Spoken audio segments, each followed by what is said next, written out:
I'd like you guys to go and check this out right here. There's always these moments in video games where you sit there and wonder, how the hell did I live? And this right here was a graphic moment. Let's watch. As you can tell in the minimap, I'm over here by myself, all by myself, and what happens is they start spawning on the C flag, and it's like, oh no! Please don't hurt me! But I use this car, this station wagon, the Griswold wagon, to its full advantage, and I end up killing off every one of them. And my team finally gets over here because I'm actually calling out on the mic, please help me. But yeah, I figured I'd share that moment because you gotta love those kind of moments where you kill like 5 people right there and they're all coming in and converging on you. I literally almost killed the entire team. So let's talk about that. Let's talk about Call of Duty's health system for a while. For me personally, I feel like Call of Duty needs more health. I do. I honestly feel like the Call of Duty game needs more health. And a lot of you out there that really enjoy sniping, the first thing you'd be like is, no, I already get shit markers. Listen, that's easily fixable. All you gotta do is make the snipers do more damage to counteract health. I'm talking about with normal gunplay, left or right, that game itself, it needs more health. It doesn't need so much health that you're gonna lose kills, but I'd say an extra 50 health. About where COD 4 was with Juggernaut is where Call of Duty needs to be on health-wise. It allows you to get away from some gunfights, to actually control the engagement, to actually kind of have a chance if you get caught from behind, and kind of give you a thing. I think Halo has too much health, and I think Call of Duty Ghost has too little health. I think somewhere in the middle would be a happy medium. I remember they did a game mode for a while that was called Heavy Duty, which actually gave you more health. I felt like that was perfect. I felt like it was an experiment, but I felt like the game mode itself was perfect health-wise. Yes, you had some kind of ammunition problems and you couldn't really get those big 4-man feeds, but I can count on one hand how many times I've got a 4-man feed in Ghost. And it's not even because it's not even because I don't rush. It's because you hardly ever see 4 people in the same spot because the maps are ginormous compared to other maps. I mean, they feel ginormous, but none of the maps have flow. Like 0 maps actually have flow, and I think a lot of that kind of comes from the lack of the kill feeds and things of that nature. Let's take maps for example that were really popular, such as Raid. When you played Raid, you knew there were 2 places that people went. They either went Dead Middle or they went to the Stone Garden. And if you went to one of those 2 spots, you could find some action. Here, they have predictable routes, like you know they're going to go in Diamond Lounge. You know somebody's always going to be in Top Gina's. But the fact is, there's very few areas in the map itself that you actually can defend some of these spots. Like, for example, where's Gina's best spot? Gina's best spot is actually the little tarp next to Drug. You can actually look over that and shoot into Gina's if they're on the right side of the window. If they're on the left side of the window, you can't do shit. You could actually fight them from Antique if you really wanted to, but there's not a good counter without putting yourself out there, and I feel like that's one of the problems with the map's designs. And Warhawk being an MLG map, you'd think that it would kind of get away from the Nuketown appeal. And that's another thing I've noticed is that they copy the same design over and over again. Let's look at it.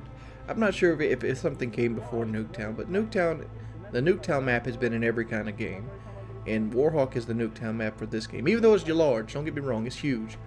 But Nuketown being in this, and the second map on Black Ops 2 was Hijacked, which was the Nuketown map, other than Nuketown 2025, but that was the Nuketown map on disc.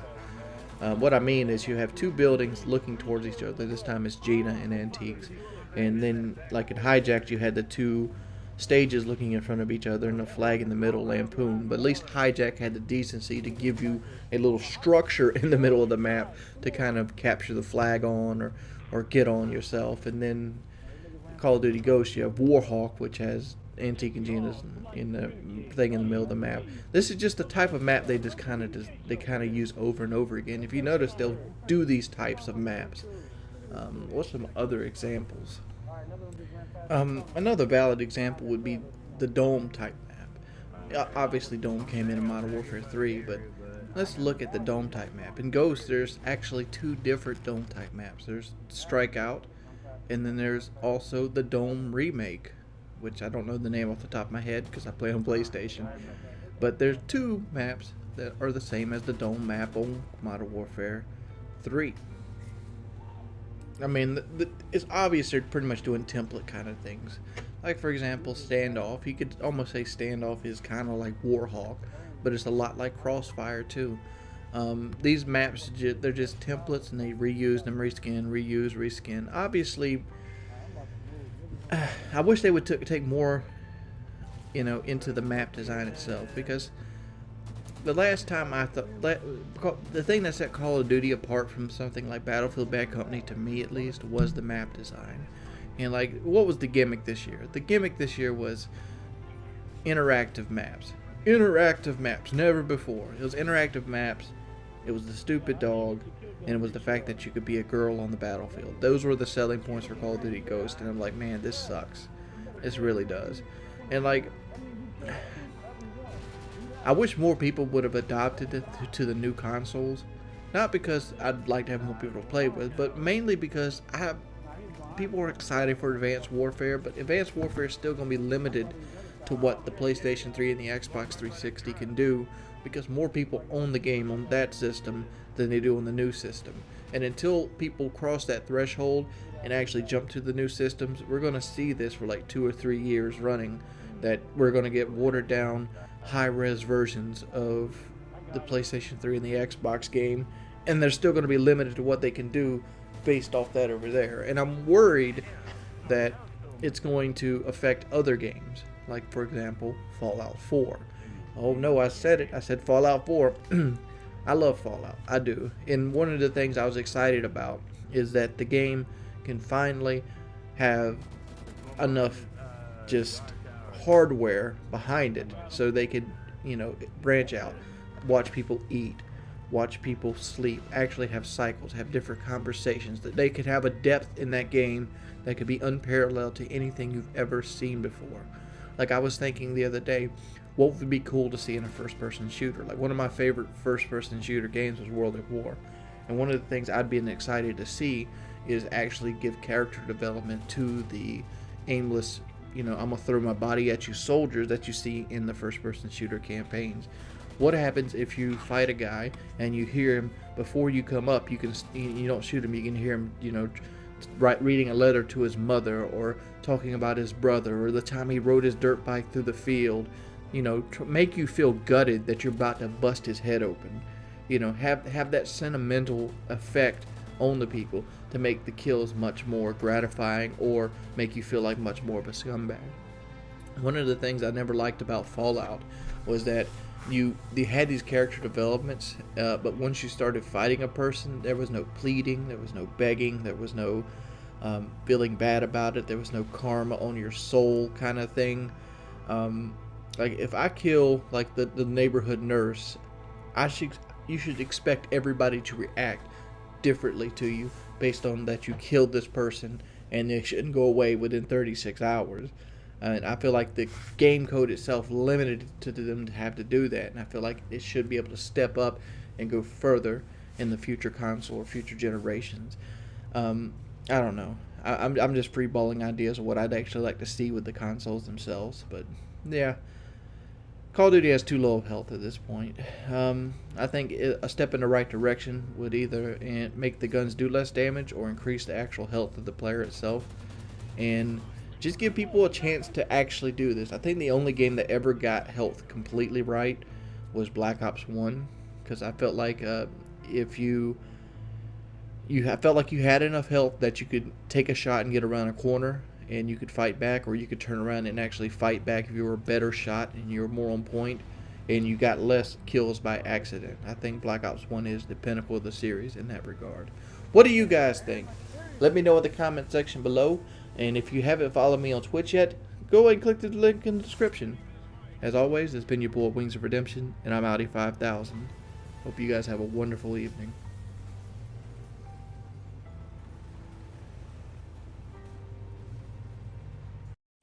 The last few days I've been very depressed. But I woke up today feeling much better and felt like vindicated after I got everything off my shoulders. I come to realize that I should stop using social media as a way to vent and more as a way to kind of convey what I'm doing. I felt much better yesterday reading the supportive comments on my own channel than I ever have dealing with the trolls over there on Twitter.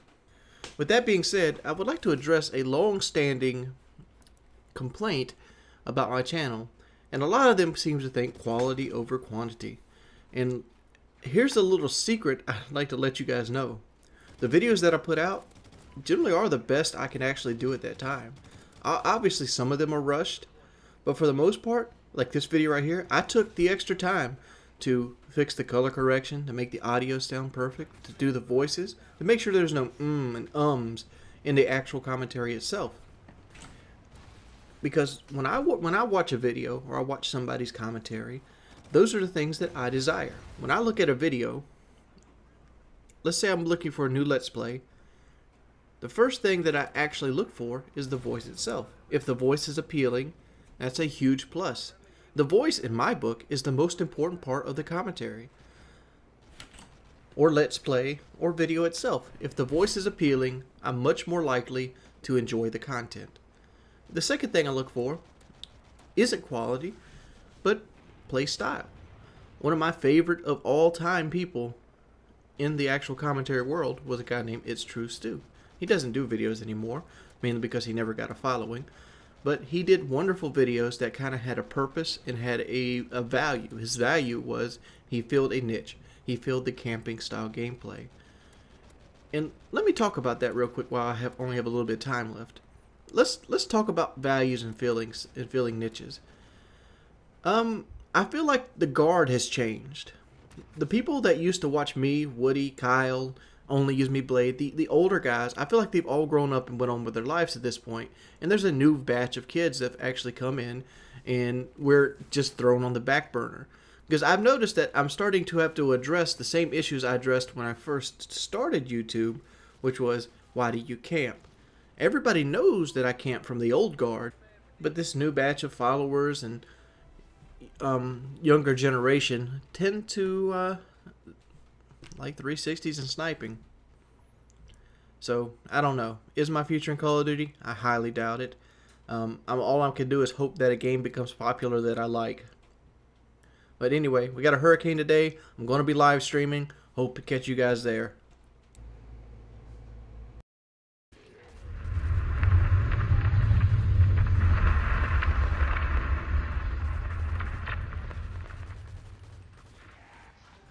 You know, you can make a case that I've never been a fan of PC gaming. So when I was asked to actually come on and actually play ZMR the other night by a couple friends, I was skeptical. I went right to the thing of like, I don't really want to do it. I don't really feel like uploading it. My computer generally can't play games like this.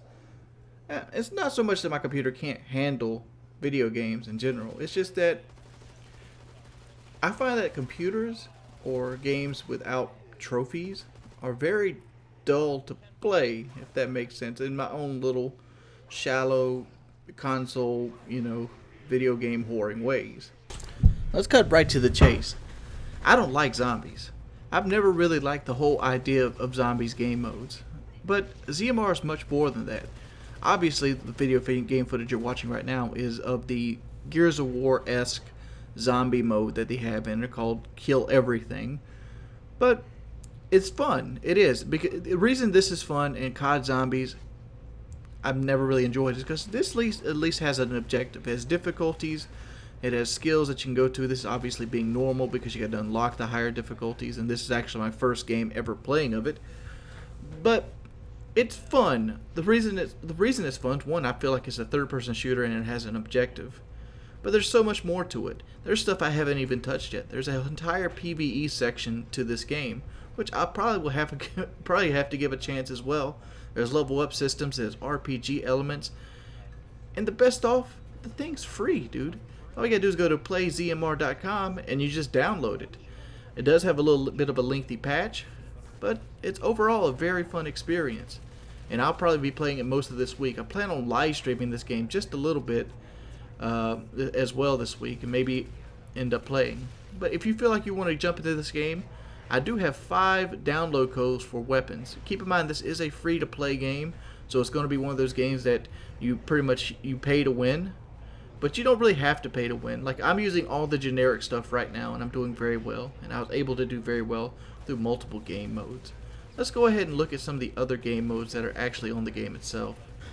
This is the pretty much I like to call it the single player mode. It's called Big Damn Heroes, where you basically go through scenarios of basically clearing rooms and forcing your way through a little area, and they have like objectives and things of that nature. It doesn't really give you the entire single player experience, but one of the big upsides to zombies, monsters, and robots is that it's going to change throughout the game's lifespan. Its idea is supposed to be kind of like a Gears of War, like World of Warcraft kind of feel. Like in World of Warcraft, you had expansions and things that would come out, or maybe even RuneScape, where it was EverQuest, where they would actually create new quests almost weekly and new scenarios and new things to actually get through with your friends. And that's what ZMR is actually trying to accomplish here. They want you to be able to get on and have a new experience every week with your buddies, and just have something you kill time with. It's almost like it's trying to be that game that's Team Fortress 2. I'm going to do a second video on this game probably either tomorrow or in a couple days, and it's going to showcase the PvP side of it. I know I said PvE earlier in the commentary, but I meant PvP. Last night I played mainly with friends on the PvE section of the game, and it's a good fun game. It actually has the elements that require to be a fun third-person shooter. And those elements are, you have different enemy types. Enemy types require different levels of strategy to beat, like you see these shield guys. They require somebody flanking, or if you're in my case, you've played a lot of fucking Call of Duty and you know to shoot them in the feet kind of skills. But overall, it's a great experience. There's a couple things I would like to change about it. I wish the ready up system was more robust. There is a ready up system, but pretty much the owner of the room can leave and start the game without you and leave you in the lobby, and you have to wait on him. And it's not really one of those drop-in type games. You have to come in and out of waves or different rooms or levels. Like such as on this game, Big Damn Heroes, you have to come in at the beginning of a level. Like this is the beginning of level 4, or if it just came from level 3, people could revive here. Also, if you die, it punishes you severely if you die. Mainly there's an auto kick thing. So if your team can't beat whatever level or wave they're on in like two and a half minutes or something like that, they're more than likely going to kick you out of the game, and you have to rejoin later, which I think sucks as well, especially since they have a Gears of War almost revive system. Like it almost seems like they took the entire Gears of War coding and pretty much made it through this game and made it PC based, because like even the run animation looks like Gears of War.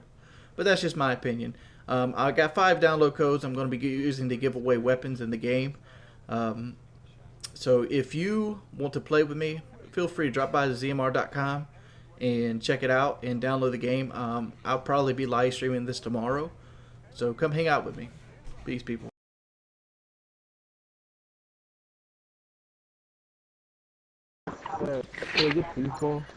Oh my lord.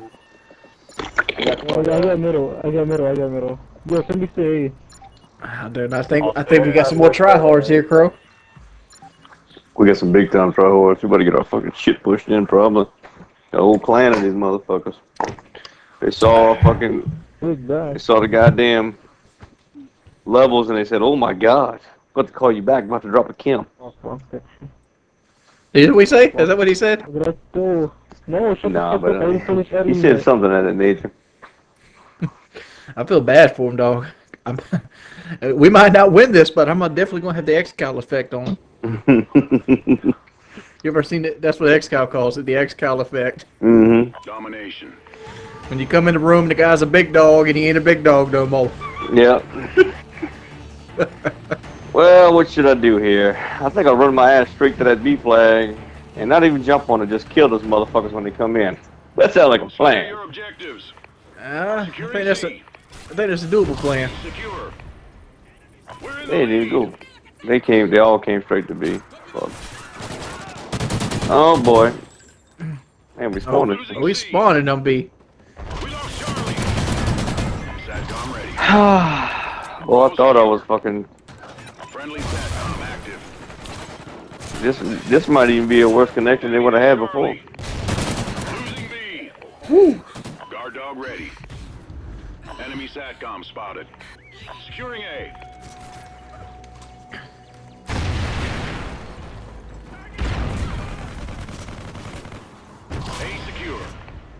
I capped it. I don't give a fuck. I capped it.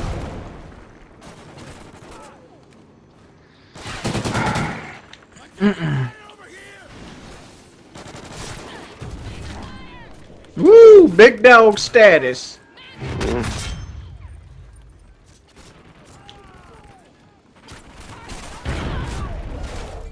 Losing Bravo. Soldier, your sentry gun is ready. Get him, guard dog. Guard dog KIA. Losing B. We lost B.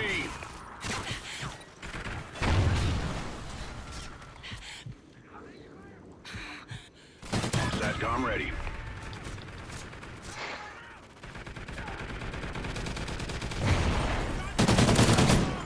Oh, one in B, one in. Destroyed your sentry gun. I must be fucking blind. Is my problem. No, I'm right there with you. I paid money for glasses. The shit don't seem to work. Securing C. Enemy SATCOM spotted.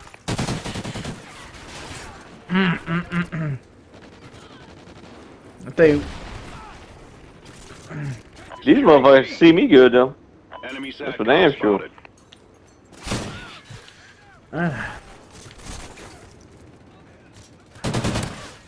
How the fuck, dude? This guy is not. That's not real.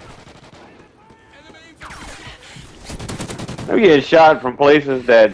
Like the we should be flipped out by now. We should not be spawning here. Enemy has C.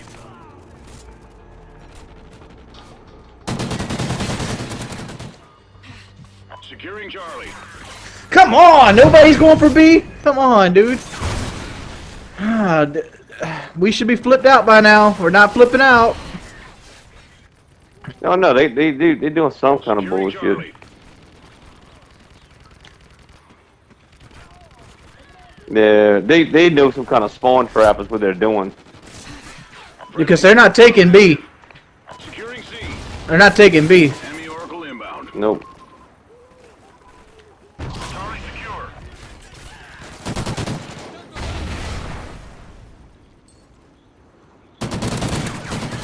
SATCOM ready. They got vests. Enabled. Enemy control Oracle. Watch your 6. See, if they don't take B, they're trying to spawn trap, Enemy SATCOM spotted. and they're going to try to take B towards. Losing They're gonna try to spawn trap at Kim. SATCOM uplink enabled. So work on killing them. Enemy SATCOM spotted.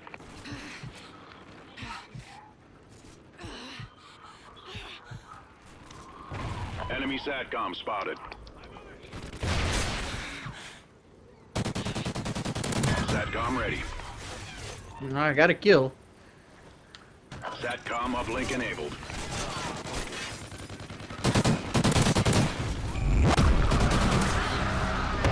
Oh, come on! I wish our team had a little ass to it.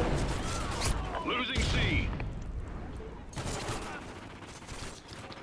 Man, you know what amazes me though is that their ballistic vests work great. Mine gets stripped off in a millisecond. Enemy has Bravo. Destroyed your SATCOM. We're getting stuck on A again. SATCOM ready. They forfeiting. They're forfeiting.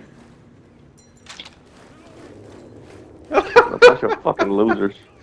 Oh, Mia Crow said Defend your position. they couldn't handle his power punching back. Yep. Fucking assholes. SATCOM uplink enabled. I mean, I should be closer to 2 KD, but like, you spawn into bullets. Mission accomplished. Yeah, good. I mean, they were literally they know a spot. You neutralize B, and then you just we have no choice but to spawn on A, and that was it. But we broke out of that shit. So fucking asshole. I was sitting there looking on it like, man, I wonder what their game plan is, because we're beating them by 50 at this point. Mm-hmm. Eventually it gets to the point where you can't crawl back, even if you start dominating. Yep. I think that's why they left, because they realized even if they started capping those flags, me and you were going to get something. Oh yeah. I was gonna get me some caps, dog. I'm gonna get me a flag. I don't care if it's the A flag I'm spawning on. I'm gonna get it. Thinking about getting the 15 caps. What the hell I got here? Invitation from Real Danny, 24. Dude. Man, we don't want to go fucking play your dumbass shit. Fake stats. Yeah, you know, not against Moose, because, you know, I like Moose and everything, but his stats, let me tell you what he does. He has a clan of blitz spawn trappers. So while I was holding a legitimate 4KD, his is inflated. Yeah. I mean, dude, they're dropping 100 plus, 100 no's, you know, multiple Kims every game. They just do this spawn trap. They'll have one guy in the game that just sits there and dies. Like, it's so bad, though, bro. Like, they know the spots. It's like Black Ops 1 demolition. Remember that shit? You can just stand there, and when they spawn, you knife them? Yeah. It's like that. It was 400 plus games. Yep.